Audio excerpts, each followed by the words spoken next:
Pemirsa, dalam waktu dekat atau paling lambat akhir tahun ini, Nasdem akan mengumumkan siapa calon presiden yang akan diusung pada 2024 nanti. Hal ini disampaikan oleh Surya Paloh saat berkunjung ke Ternate.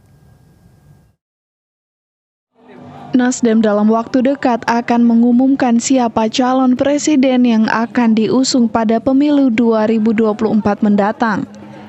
Hal ini disampaikan langsung oleh Surya Paloh sendiri di hadapan kader Nasdem Provinsi Maluku Utara saat memberikan sambutan.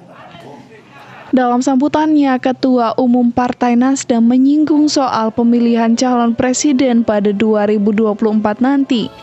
Dan sontak para hadirin berteriak nama Anies. Namun dalam sambutannya Surya Paloh hal ini masih dirahasiakan. Ia berjanji Nasdem akan mengumumkan kepada masyarakat siapa calon presiden yang akan diusung sebelum akhir tahun ini. Kita lihat aja dulu.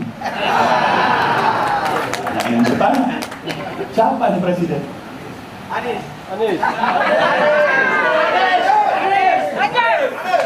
Nah, kita tanggung. Insya Allah calon presiden Partai Nasdem ini akan kita umumkan dalam kurun waktu yang tidak terlalu lama. Mungkin kurang dari sebelum akhir tahun, Nasdem akan menjelaskan dan memberitahukan pada masyarakat ini calon resmi Pak Presiden.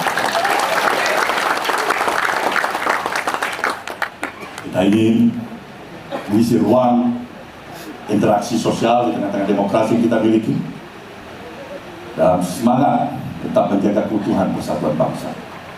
Diketahui kedatangan Surya Paloh ke Ternate pada Kamis 22 September ini untuk meresmikan kantor Dewan Pimpinan Wilayah Partai Nasdem Maluku Utara. Dari Maluku Utara, Opik Syarifuddin melaporkan untuk Kawanua TV.